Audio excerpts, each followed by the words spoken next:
Thank you for coming, everyone. Welcome, and we're here for the Association of Corporate Counsel, New York City chapters, special event, ExcelAbility, Beyond Equality to Success, featuring Jack Chen and our distinguished panelists here. And before we begin, a few words. It's interesting. I was talking with Dan before the panel tonight, and Dan was telling me about the importance of role models and raising the bar for people with disabilities. And it was only 3/4 of a century ago that one of our greatest presidents was in office for 4 terms and guided America through our worst economic depression and through the worst war this world has ever seen. And he had paraplegia due to late onset polio and used a wheelchair. And it was after his disability that he catapulted himself to to be one of our greatest 3 presidents, along with Washington and Lincoln. And his success was not despite his disability, but through his disability, he found the strength to persevere and meet incredible historic challenges. He said, "I am the symbol of what can happen when people with disabilities are strongly supported." And, thank goodness for America. My son, Josh, uses a wheelchair. He learned about FDR, and he saw the Ken Burns documentary. We watched it together, and he wants to be president. So we see how this works. This is about role models, and a lot has happened since FDR. We have the ADA, and now we're looking for people like our distinguished panelists here to carry the torch. No pressure, guys. So a few preliminaries before we begin. Please fill out your evaluation forms. Your CLE certificates will be mailed to you within a week or 2.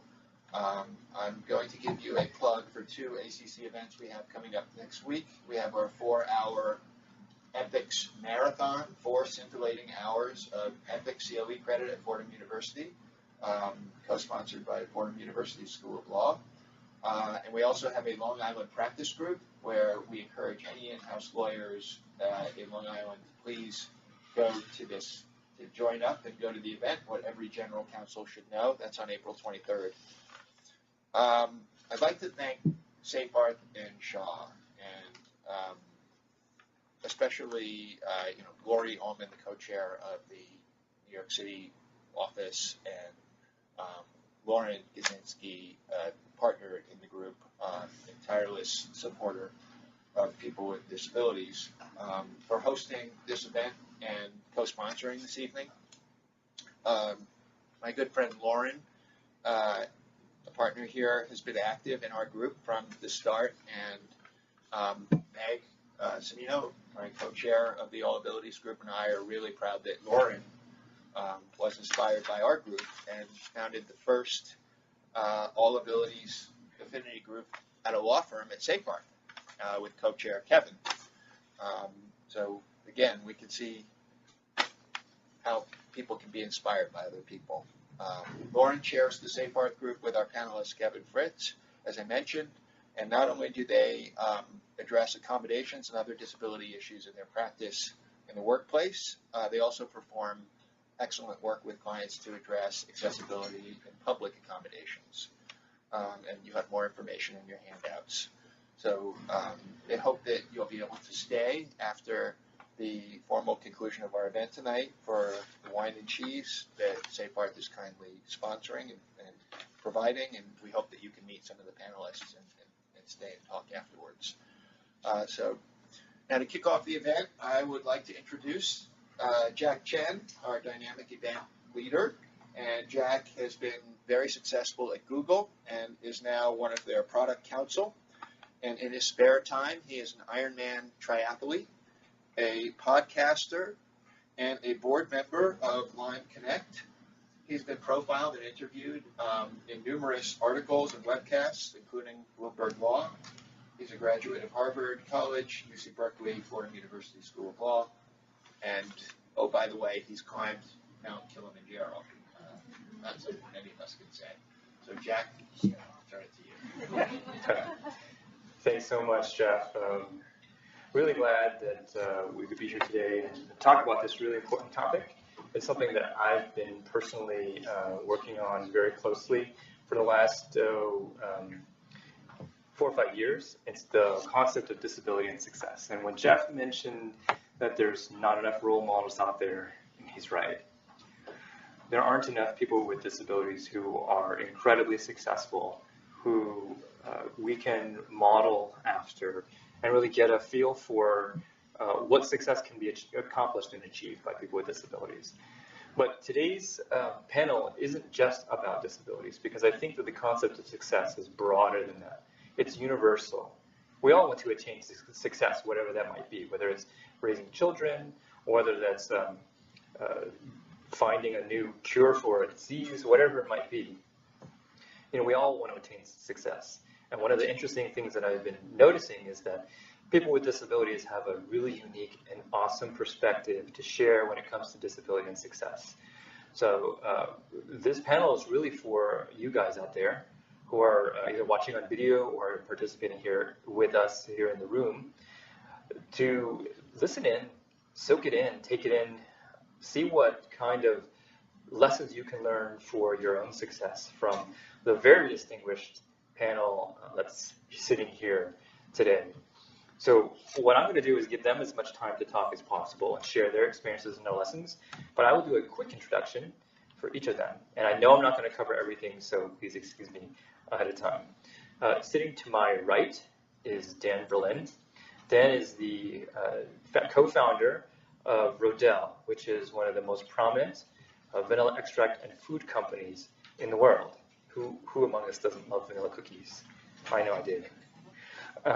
Dan regularly challenges people's conceptions of what the capabilities are, people who are blind and visually impaired. So Dan is also an Ironman triathlete. Dan has also climbed Mount Kilimanjaro. And Dan has also run rim to rim to rim in the Grand Canyon. That's kind of just an insane thing to do. But Dan has co-founded a nonprofit called Team See Possibilities, which has the goal of raising awareness of the capabilities of people who are blind and visually impaired around the world by doing 7 crazy events in 7 years on 7 continents. So I think he's about 3 years into that. So, and Dan and I will be participating in the Race Across America in June of this year, which is a 3,100-mile cycling race, and filming a movie about blindness and success. Sitting to Dan's right is Anat Mato. Anat is an associate at Baker Hotstedler. She works on commercial litigation and employment matters. She's the president of the Deaf and Hard of Hearing Bar Association, and she graduated from Harvard and Boston University Law School. Sitting to her right is Meg Semino. Meg is a regulatory change management attorney at, I didn't ask her how to pronounce this, but Societe Generale, hopefully that's right, an investment bank. She helped to form the first Disability Diversity, ERG, and she co-chairs, as Jeff said, the ACC-Abilities group. She had graduated from Harvard and UPenn Law School. And last, and certainly but not least, we have Kevin Fritz. Kevin Fritz is an associate here at Sayford Shaw in the Chicago office. He practices in a wide range of employment disputes. He's a member of the Disability and Accessibility Defense Team here at the firm. And he's been recognized by the ABA for transforming the legal profession. Wow, that's pretty big. I can't say that I've done that. He graduated from, he's graduated from the University of Washington, from University of Illinois Urbana-Champaign and Washington Law School. So as you can see, what we have before you are 4 incredibly talented, and successful people with disabilities. And there's disabilities may not be apparent to you, and how that impacts them may not be apparent to you. So what I wanted to do first is go down the row and introduce each one of them to you from their own words to talk about what is their disability and what are things that people might not know or understand about your disability that help people give a sense of what some of the challenges are for you. So Dan, I want to start with you. Can you share with people what your disability is and how that impacts you on a day-to-day basis, what some of the challenges are for you? Yeah, sure. Thank you, Jack. That was a very nice introduction. Happy to be here. Thank you for having me. I tried to talk Jack into wearing our cycling kits tonight, but scary. He wasn't going to be up for it. Now, I started losing my sight when I was 7 years old, and went on through my school time, graduate school, and into my career without really ever thinking of having a disability. I just thought of it as a challenge. It was an adversity. And in looking back now, I realize that adversity is one of the things that we can really use as a tool to hone our own skills along the way. So what I really look at this is a way of understanding ourselves through the adversities we face. I always tell people that, my body is mine. It's what I came here with, but inside it is me. And what really makes the difference is how each of us treat, ourselves inside, and then recognize that potential, and then allow it to express itself in a career or in our lives. And so often, one of the things that I didn't do up through my career, I was working for Pfizer for a time, and then through a couple other companies, I never told anybody I couldn't see their faces. And eventually, I got the reputation of being very rude and inconsiderate. Then one day I showed up after going to the lighthouse like on a bit of bullet. I showed up with my cane, and all of a sudden everybody was like, "Whoa, I just thought you were the rude guy who had the office down the hall." So a lot of it is it's recognizing potential, but also not being afraid to put it out there. We need to create environments where people are comfortable being themselves, and that we can recognize all of our abilities and just look past all of our disabilities. Thanks, Dan. Anat? Hi, I'm very happy to be here as well, and I have a hearing disability. I lost my hearing when I was about 8 months old due to viral meningitis, and that means as a result of that, I suffered a severe to profound hearing loss, and which meant I had to wear hearing aids to assist me, and I currently have a hearing aid in my left ear, and just 5 years ago, I got a cochlear implant in my right ear. And just to give you a little background, a hearing aid just amplifies whatever hearing you have. And a cochlear implant is surgery so that they insert a wire through your cochlea, which is the snail-shaped hearing mechanism in your ear, and they bypass the hair cell, and they go straight to the hearing nerves to help you hear better. But as helpful as these devices are, and amazing and miraculous as they are, they do not provide me with the full ability to hear. And my hearing disability also incurred other disabilities in developing language and speech pronunciation. I had to have, from the beginning, speech therapy 3 times a week to learn how to lip read and learn how to make my speech sound normal, whatever that means, so that I would pronounce things correctly. People don't realize how complex human speech can be in terms of, voicing it, hearing it. Certain words have at least, I know the word camel has at least 5 different voice sounds. So I really had to learn how to speak well, and it's a tremendous obstacle because, you want to be able to communicate. Communication is so important, and I wanted people to understand me. And I always worry that when I meet people, they'll notice I that I'm not speaking well, whatever, but they won't be able to associate that with the hearing impairment. Oh, they'll say that, they may notice I mispronounce words, or I may give an unusual response to a question asked because I didn't understand the question, or I may repeat something that someone else said because I didn't hear that the other person already said it. And, this is all side effects of hearing loss. And unfortunately, if they don't know that you're suffering from a hearing loss, they may think, you're just aloof, that you're rude, or that, you may have a mental illness or something's wrong with you.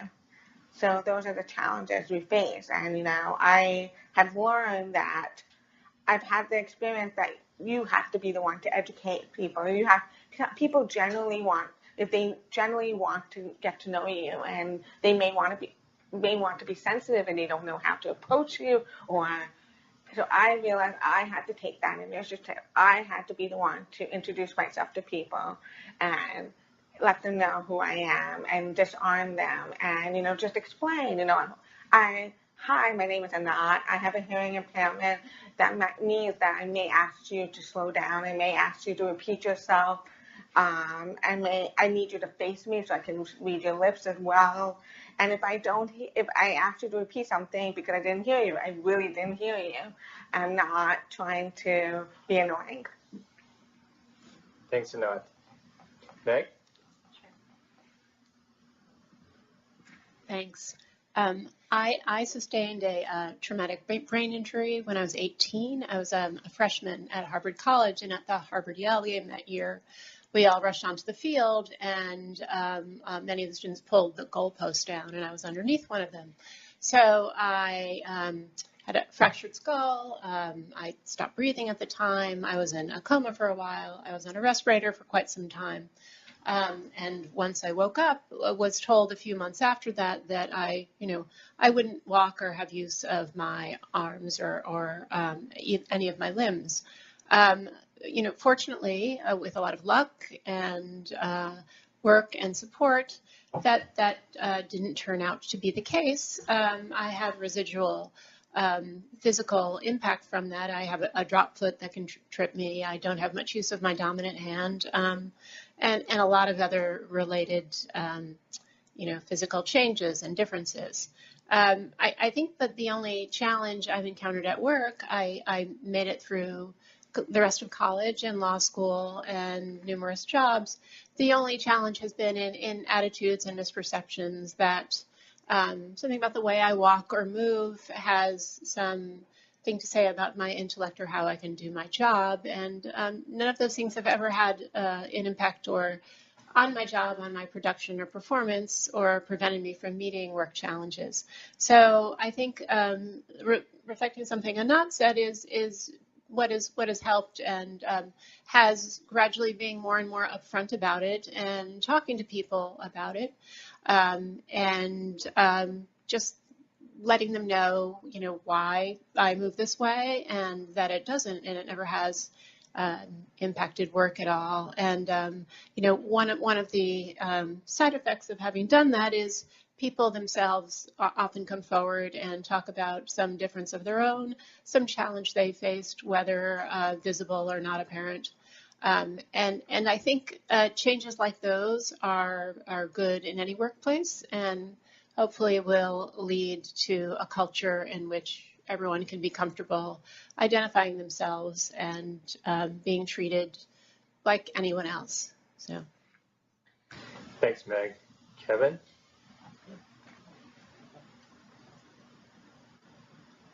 Great. Okay. So my disability is physical in nature, and I think the best way to describe it is think about what you would do in your own life, whether it's pick your nose, get dressed, pick something up. I can't do any of that. That's the best way to think about it. Whether big or small, I physically am unable to do those physical activities of daily living.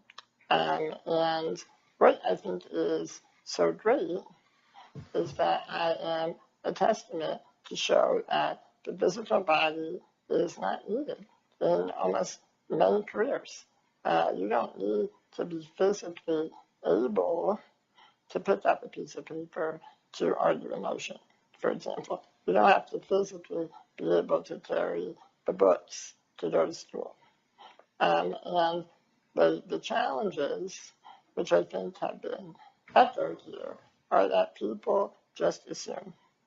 And what I do with my clients and in my life is always strive to educate that don't worry about how I'm going to do A, B, or C. Just know that I can do it. And that's how I think people with disabilities can be successful, is because they demonstrate through their abilities as opposed to hinder their disabilities. Thank you, everyone, for their introduction. That was wonderful. And one of the common themes that I've heard in many of what you guys have said is that, in fact, if you don't share your disability, people will form a natural opinion about what you can or can't do. And so my question that I'm going to ask each of you is, how do you go about determining when is the right time, under what circumstances, that you want to share with folks about what your disability is? Now, some disabilities are obviously more apparent than others, and this question applies in different situations, but we can all remember the time when we applied for a job, and we had the opportunity to share, even on our resume, what our disability was if we did have one. So there's always a time in which we're struggling with this decision. How do you guys determine what's an appropriate set of circumstances where you want to share what your disability is? And Kevin, we'll start with you and come down the road. Okay.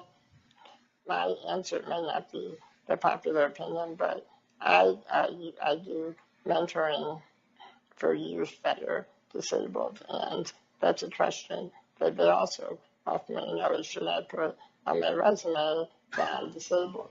I say, they're going to find out eventually, most likely. And if they're not open to it, then why are you working there?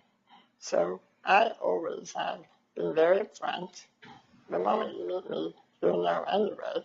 And the way that I usually will introduce it is in an interview, I'll say, I need an accommodation because I use a wheelchair. So can you tell me, how do I get to X? And I think that in my day-to-day practice, I don't have to disclose my disability because most of my work is over the phone. And I never even meet some of my clients. But when it becomes relevant, for example, if I have to meet them, or if I'm doing a public accommodation case, which deals with accessibility, then it does become relevant. And I've never really met a client where they've been disappointed or upset, maybe confused, but it's very quickly fixed by just moving right along and smiling, and you can solve it. Meg? Yeah, I guess I go back and forth. I'm a little torn on this. I feel like the more we are open about these things, the more it will encourage others to be, and hopefully lead to a change in our workplaces. However, I don't feel like anyone should feel obligated to disclose what they don't want to disclose. So yeah, I'm kind of on the fence back and forth on that one. Sorry, I don't have a clear answer. I think it depends on the circumstances, what questions asked, what the job's going to be, the sense you get about how it's going on an interview. So you mentioned applying for jobs and going through an interview, and I remember when I was graduating from law school and I was navigating through all that, I was very much torn, like Meg, and I did not, because I have a hidden disability, I never wear my hair up, so people can't see the hearing aid or cochlear implant, and I rely only on oral communication, so I don't rely on a sign language interpreter. So, but it could be a struggle if people are mumbling, if people are very fast speakers or whatever it is, And so I always struggle when I walk into an interview. So I definitely don't tell them anything in advance.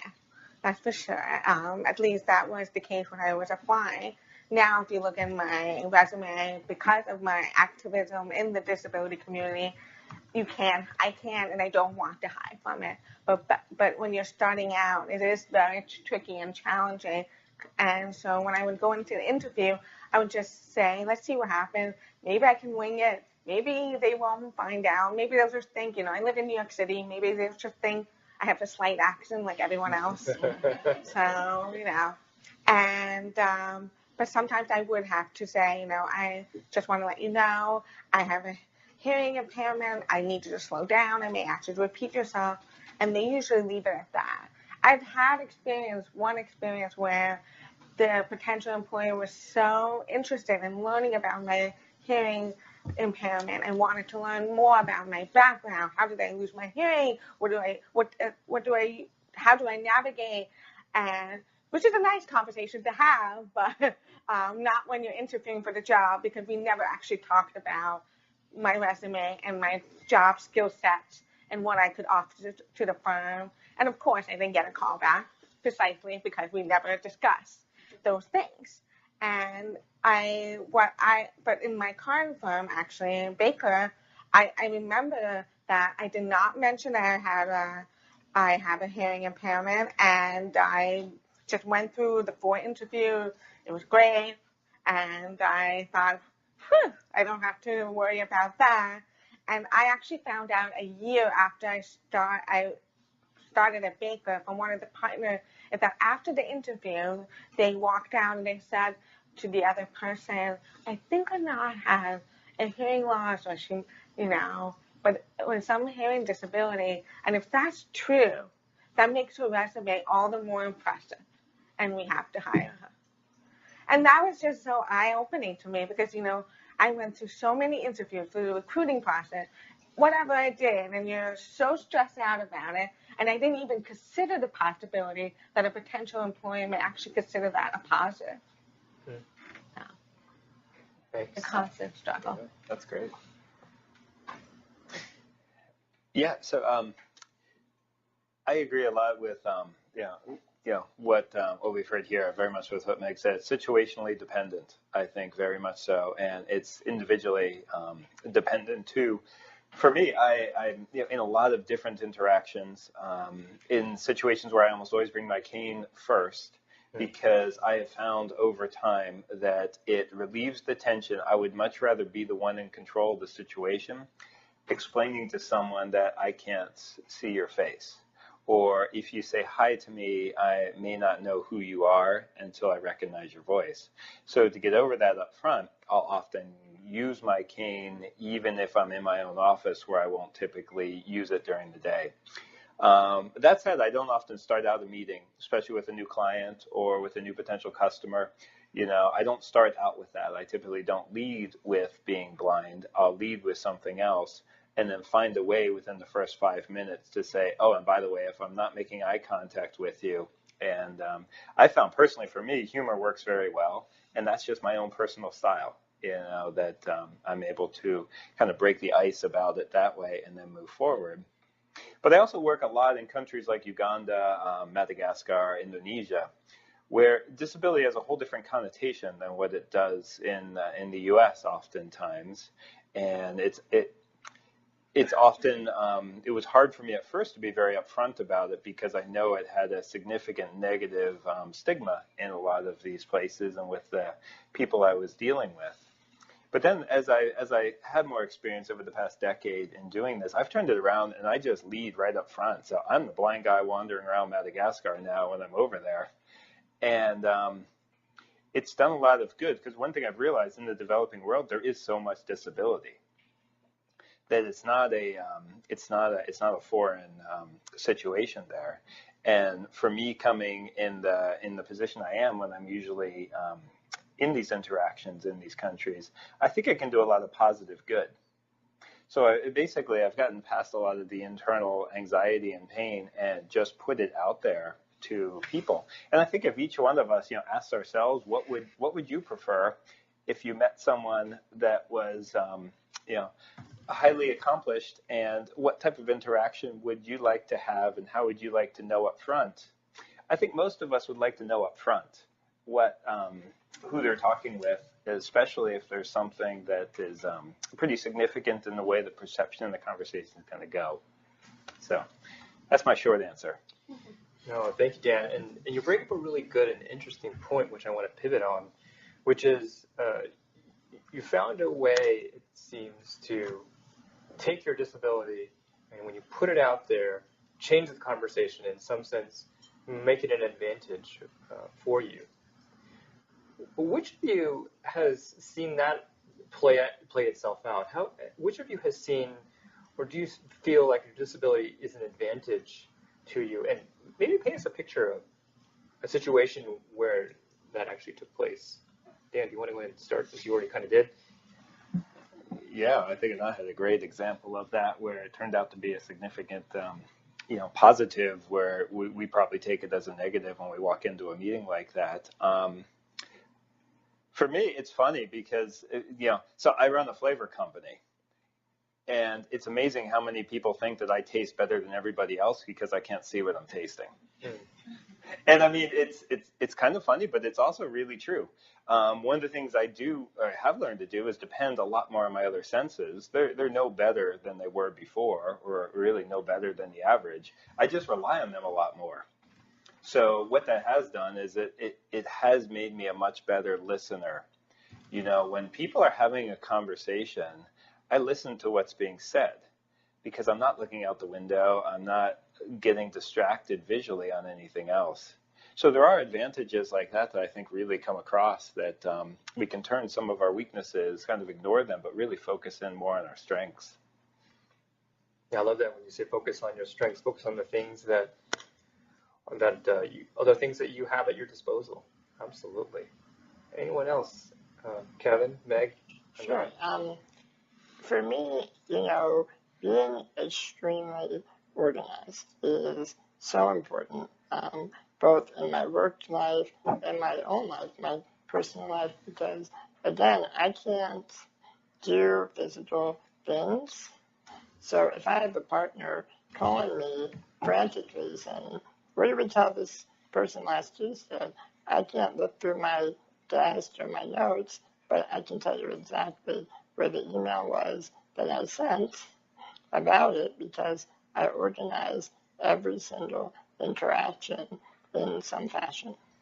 And I think that that's a great advantage because even in an interview I had, maybe it was in law school, I can't quite remember when, but they asked me, what else is there about you that's not on your resume? And that was my ticket to talk about my disability. By saying, I'm an extremely organized and efficient individual, and that can be very valuable at this law firm and beyond, because I have to be. And I think that, as Jack said, when you are relying on certain things because of disability, they quickly become advantages because you have to be. I'm very good with my memory because I can't write things down, so I have to be. And having a good memory isn't so bad for an attorney. I was going to add that I think one of my strengths that has developed since my accident was having the ability to connect with people who have other challenges or risks, no matter what they are and how different they are. That is something I wouldn't have had before, and I think being open about such things again makes people feel more comfortable about coming forward themselves. Yeah. With the hearing disability, I often had to, you have a disability, but I think one of the strengths, and I think it's in all of us, is that we're very strong advocates and we learn how to, we're not shy people.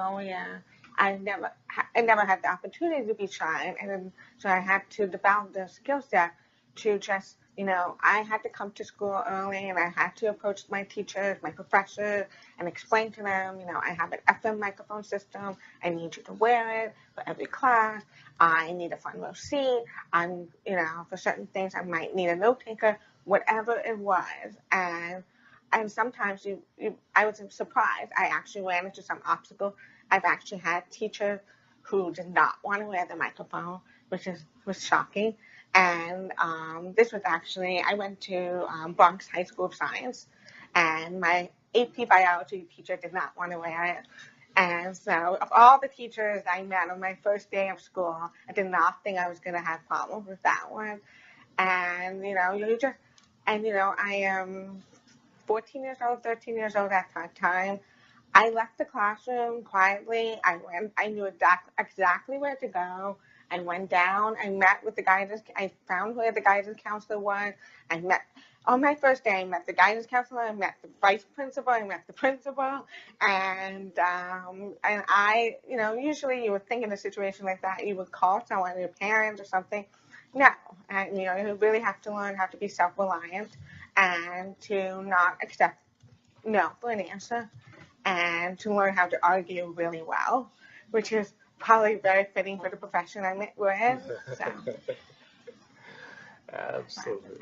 Absolutely. Thanks, everyone, for sharing those awesome examples of the kinds of things that advantages that disability can bring into your life. And maybe everyone here is sitting here that does have a disability. Some of us do not.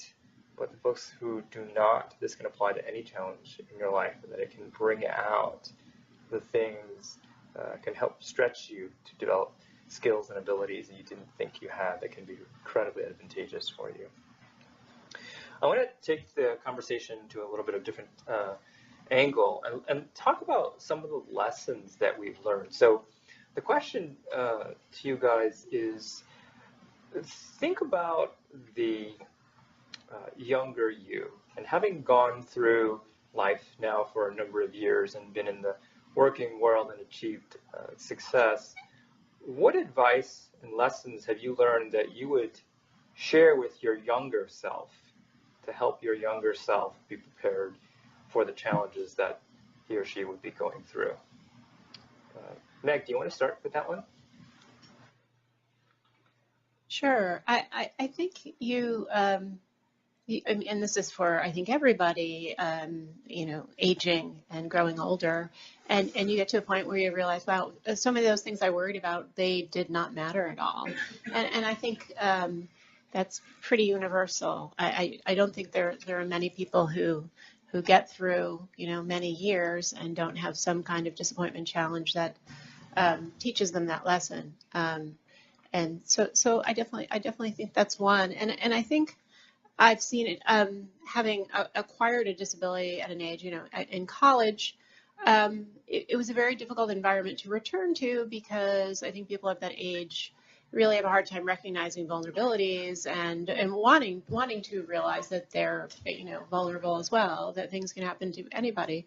And I used to say to myself, well, I know someday they'll notice. And it's interesting, I've seen this progression over each reunion where people have approached me and said, oh, I think about you all the time, and I'm so sorry I never sort of reached out. Now I understand what you were going through.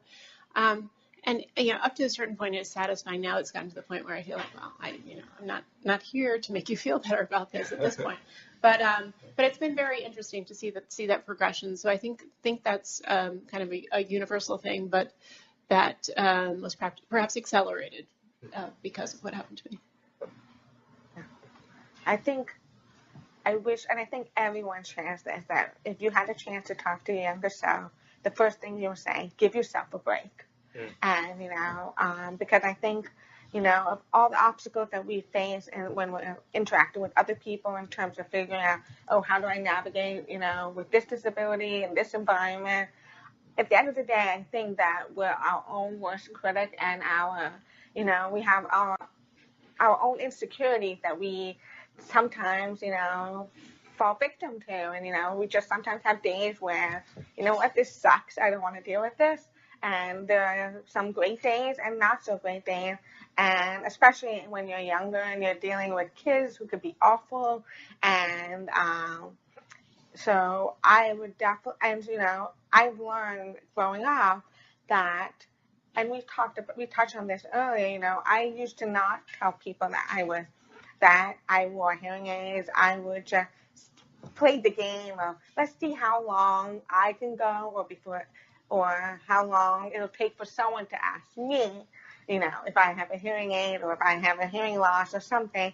It was just a little game I would play, but it was definitely to my disadvantage because it kept me from really making genuine connections with people and not having, and I would take myself out of social situations because I couldn't hear people and I didn't want to feel comfortable telling people or disclosing that, hey, I have hearing aids, I can't hear well, can you speak up?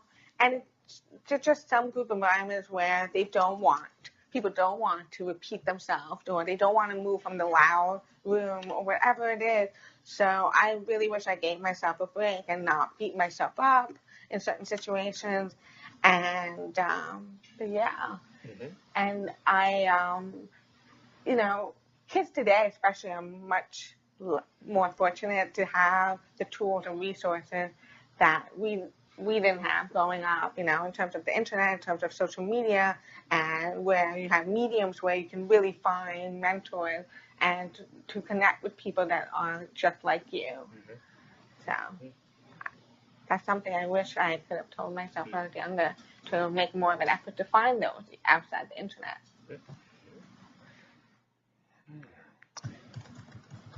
Great. I'll just, I think for me, I would tell my younger self that no matter how nice your shoes are, no matter how good your hair is, no matter what you're wearing, no matter how bright your smile may or may not be, people are going to stare at you. Probably some people. Some people may judge you, some people may not care, but there are going to be people that will always think that you're less, that will always stare. They may just be curious, but they're still staring. And you have to just push through it and not let it bother you, because there were so many days when I was younger where I wouldn't even leave my house because I just couldn't do it. I just couldn't take the stairs. I couldn't take the look like, why is that person in our law school class? Certainly they're not here for credit. Someone even once asked me that in law school. How offensive, right? So you just have to think it's okay. People are maybe curious. Some people are jerks. But people are people, and you're one of those people too. And the more I think about it, I'd probably stare too if I see something that's different rather than normal. But it's the concept of, like Annette said, don't be hard on yourself, because you can't change the cards that you're given, but you can change the way that you play your hand. And that's what I did. One day I just said, I'm not going to let this bother me anymore, and I'm going to go out there and do it no matter what. That's great. Yeah, boy, I mean, that's a loaded question to ask somebody who has a 17-year-old daughter and a 13-year-old son. Because I see some of the stuff they do now, and I think back to what I was doing at their age, and I say, what would I tell myself? I'm like, yeah. Basically, it all gets down to, if there's one thing I would say, tell my younger self, find a mentor. I think every one of us, will thrive and get better having a mentor, having a coach, having somebody that, has a lived experience that can help, if not tell us what to do, guide us with some suggestions through life. And I was kind of a, head down, plow forward kid at the time, probably all the way up into my early 20s, and never really asked for help, even though I knew I wasn't doing things as well as I could have been, until I lost all my central vision and I really had no choice. I would tell myself address that much younger. You know, find a mentor, find somebody who has that lived experience, find somebody you can share with, and that can give you some good advice that you can trust and just an opinion. And I really think that now, it's just getting older now. In my mid 40s, I look at this as having a coach. You know, having somebody that's there is very good. Somebody that can pinpoint your weaknesses and your disabilities and mine, and talk about it objectively. You know, so often we try to hide it and we try not to confront it, and we feel like we have to take all the burden on ourselves. And often that's not the case. Yeah, that's so true. That's so true. Well, one of the things that a couple of you mentioned earlier, which I thought was fascinating, is you said that these bodies that we have are not us, but that there's something more internal to us that really is who we are. So I would love to ask Kevin and Anat, from an outside counsel perspective, what is some quality that is you, that's internal to the bodies that we have, that has enabled you to achieve success from in law firms? What is something that you have found particularly useful quality about yourself that you found enabled your success? Well, I find that having gone through the challenges I've gone through, I'm very creative, and I often think outside the box when it comes to looking at problems and trying to find solutions when clients come to us with, litigation that comes, things that are about to explode. And I find myself very good at assessing a situation, figuring out what all the issues are. And, when something seems impossible, then no, we find a way out of this. And, no matter how long it takes, no matter how many billable hours it takes, and we'll find the right solution for you. And I actually find that even though I have a hearing impairment, I'm actually a really good listener and I'm much more observant because I'm so aware of the fact that I have a hearing impairment. I am really paying attention. I do not want to miss anything. I take good notes. I am very diligent because I have to be. And for better or for worse, I do feel like I have to work twice as hard as some of my colleagues to show them that this is something that I can do just as well as you, if not better. And so that's something that really comes through, I think. Yeah. Yeah, I completely agree with that. She took most of my answer, but I'll try and think. So I do a lot of ADA work, and I think something that I can bring to the table with my clients is I already know the ADA. I've known it since 1990. It actually was signed on my birthday, so it's been a part of my life, my entire life. And I think that a lot of our clients, they're not bad people. They don't say, oh, we don't like disabled people, keep them away. They just may not know what the law is or what it requires, or how to navigate a very complicated piece of legislation. And what I think that I love to do with my clients is to show them, let's be more than just compliant. Let's put in an extra elevator. Let's go above and beyond just hiring 5 disabled people. Let's promote those disabled people to leadership positions, because going above what's required, that truly helps reflect the society in which we live. And I think that a diverse workforce that reflects our diverse society is much, much more productive. And I love when my clients get that and they see, oh, Kevin is maybe disabled. You must know the law. Let's talk about creative solutions. Meg, how about you? What's a quality that has enabled you to find success I think, we have a lot of surprises, regularly come up in our business and challenges. And I don't think I get too emotional or thrown by them and,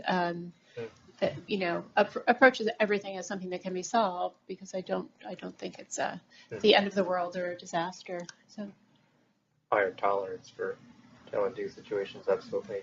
Dan, what about you, working in business, having started your own business, of course, quality that you think has been particularly helpful for you?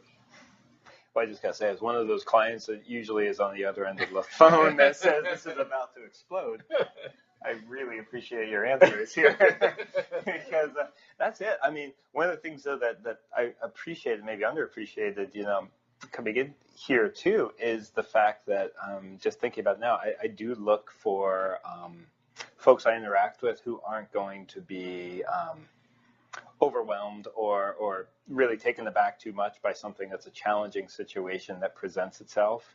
And a lot of the work that I do and our company does, working in the developing world, we come across these situations quite often. And working with colleagues that have this experience with adversity and challenges and have overcome them, gives another level of steel and strength to that interaction that I really appreciate. For myself, one thing that I've really taken away from this is my interaction. I think we discussed it a little bit before too. I appreciate my interactions with people more than maybe I did before, and I think I pay attention to them probably more keenly, now than I did, when I had more of my vision. Greater focus. That's awesome. That's awesome. I'm going to change tenors a little bit and ask you guys, what's a funny situation that your disability has put you in, even though it may not have been funny at the time, that you look back on and you chuckle? Anyone can feel free to start. Trying to catch Jack on the back of a bike. No, I mean, seriously, I can start with that too. I mean, there's a lot of situations that, I find myself in, and usually they go around. It's that classic thing. What makes a joke is when there's a missed expectation or something is just a little off from what was expected to be. And sometimes awkward moments that started out awkward turn into very funny moments along the way. And I've just had many of them. A lot of times while traveling, I've ended up in the wrong seat on an airplane many times. I've ended up on the wrong airplane, before. So, I mean, and you just got to have a sense of humor when something like that happens, You're in LaGuardia and there's two gates right next to each other, and I didn't know door A or door B. I just went down the door that was open. To Fiji, it's okay. Yeah, exactly. Yeah, I ended up in, I don't know where, Kansas City. Kansas City or Fiji? I could think of a situation, an incident like 2 years ago. I was, as I mentioned before, one of the tools I use to make sure I hear people, not just my hearing devices, but I also lip read, and I have to face people, and it's just a combination of everything in one. So I remember we were rushing to get to a meeting, and there's two partners and myself, and we're talking about the case or whatever it is. So I'm looking at them, while we're walking, and we're rushing to get to this meeting, and then bam, I hit the wall, and they're still talking, and I keep walking with them, and without missing a beat, as if nothing happened. But the partner in the middle went like this. So we knew he acknowledging that we all saw what happened. It's pretty much the story of my life. Oh gosh. I haven't thought of this in a long time, but just thinking back, and I do think, things have changed, and this is hopefully one indication. But years ago, when I worked at a law firm, we had a social event where it was at a bowling alley, and everyone was bowling except me and the other disabled lawyer who worked there, and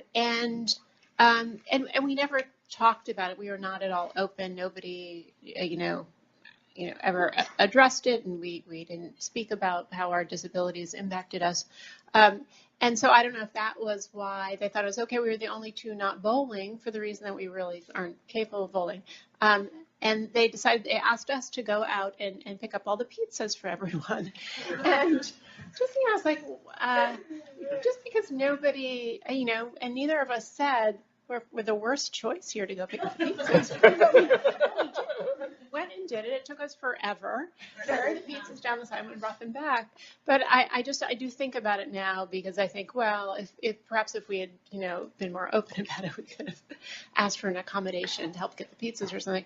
I don't know. But to me, that feels to me, and partly just personal, just a long way from hopefully where we are now. I think my answer is a lesson learned, but it was mortifying for me, funny for the partner. I was a first-year attorney at my Southwest, and I used Dragon, naturally speaking, to type, to dictate, and I like to be very efficient and quick with my emails. So I tended to not proofread.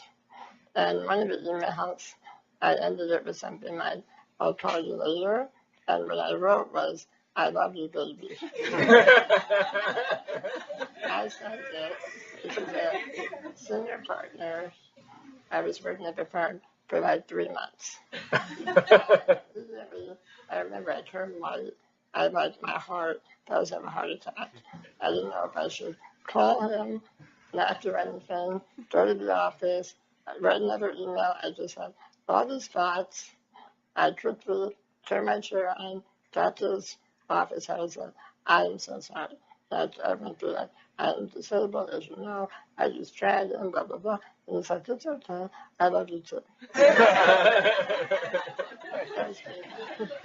Awesome. Well, I'm sure you can all tell that these folks all have a great sense of humor, and there are probably many other stories.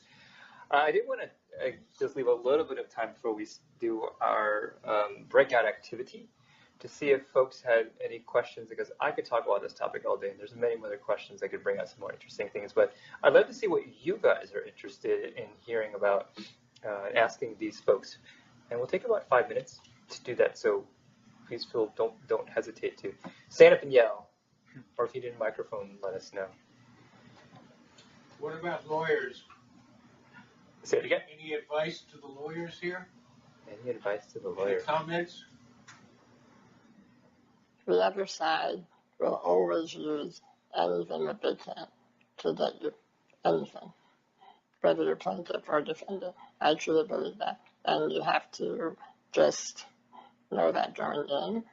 One of the senior partners here is a female that's a mentor of mine, and she talks about how it's with gender a lot, with female older partner gender issues, and I really resonate with that because when I was junior, and even now, sometimes the other side will try and say, oh, I can't hear you.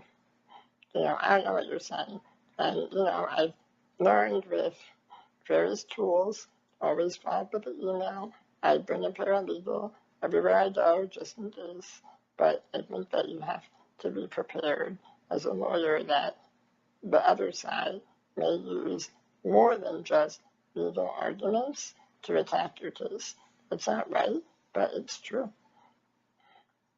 Unfortunately, I've had this very similar situation where I've gone to court, and lawyers like to use anything. If they see a weakness in you, if they see something they can exploit, they will try to use it, however misguided that may be, because that doesn't help them win on the merits in any way or form. And I've had situations where because we're in court, so opposing counsel knows that I brought an FM microphone, and I let him know, hey, I have a hearing impairment. I may turn to you to repeat yourself or whatever, and they'll sometimes turn away to make sure I can't see them, or mumble, cover their mouth, when I would speak, someone would say mockingly, I can't hear you, can you repeat yourself? And as someone who had to grow up learning how to speak, or if someone tells me or try to accuse me. You didn't say, I never said that. I get, a normal person, if someone says, oh, I never said that, I usually said, no, you did say that. My first reaction, just given my hearing disability, oh, wait, did he really say that? Let me check my notes, let me check the transcript, whatever it is. But so I can't immediately say, no, you did say that. So I have to be much more confident to say, yes, you did say that. And I've had a deposition where counsel actually accused me of faking my disability because I interrupt him a few times to repeat the question. He had a beard and he kept coughing a lot and covering his mouth. And he really liked to rub his beard. And I explained to him and I tried to explain why I was asking him. And he said, you're just faking it. You just want to disrupt my deposition. You don't want me to ask your client these questions. He said, you can ask him everything within reason. I just want to hear what you're asking him.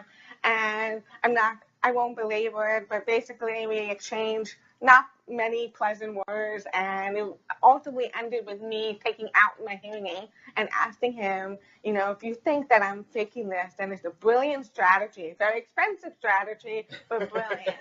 And I had to threaten to call the judge, and that pretty much stopped things. And I said, you can continue the deposition if you want, because you still have your full 7 hours.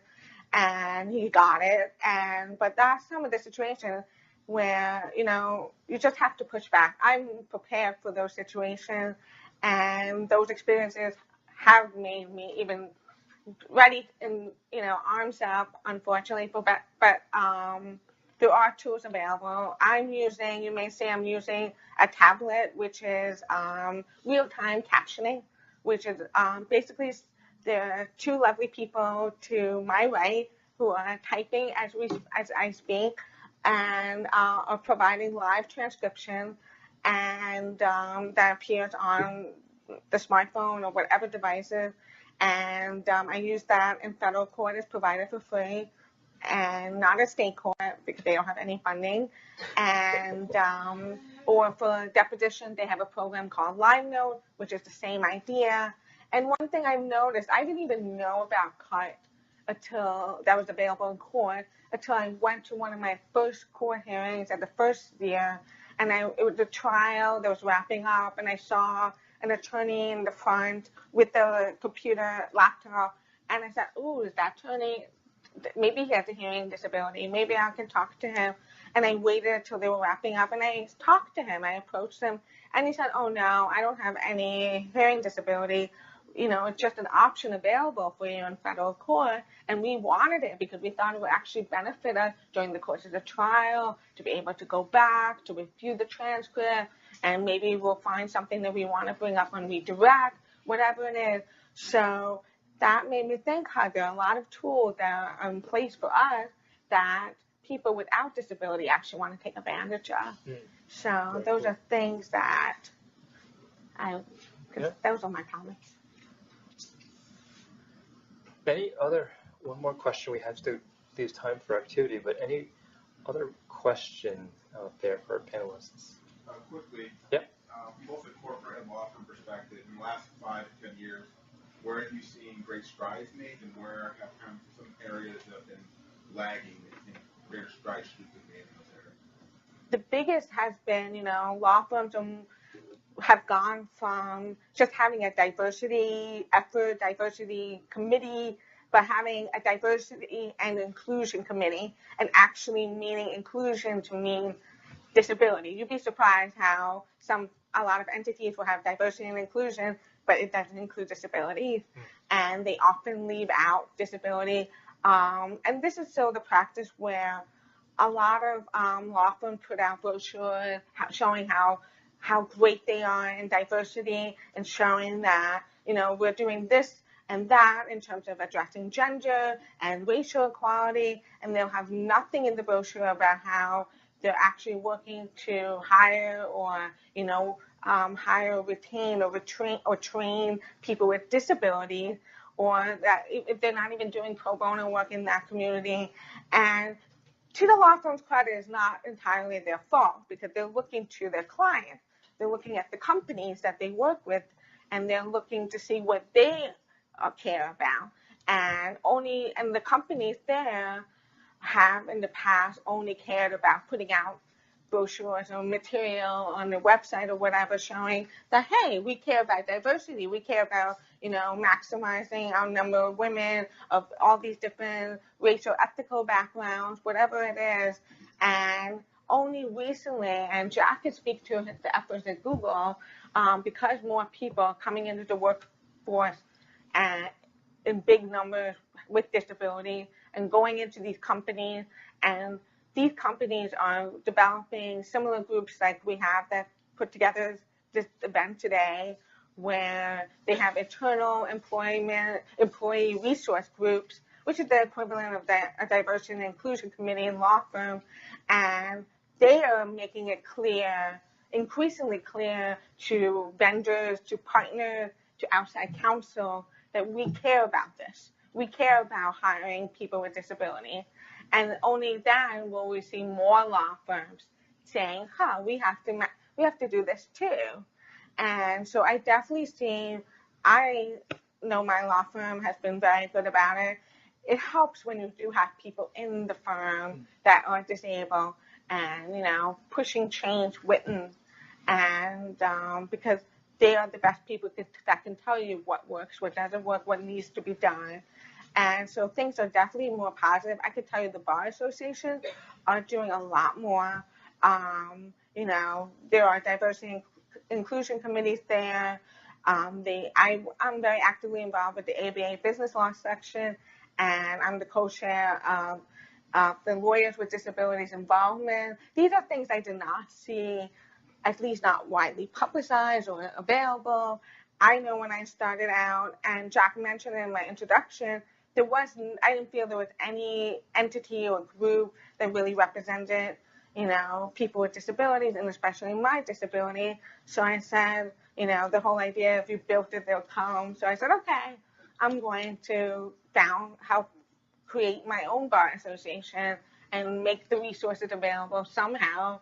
And I formed the Deaf and Hard of Hearing Bar Association back in 2014, and with a small group of people that I knew from message boards, just from other nonprofits that cater to the hearing, just not in the lawyer context, but other just community building context.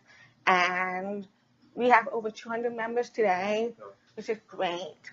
And, we're really a resource for people to get involved, to learn more, for professional development, for educational perspective, and just making ourselves more visible. So to make a long story very short, things have gotten better. I think that we have a longer way to go.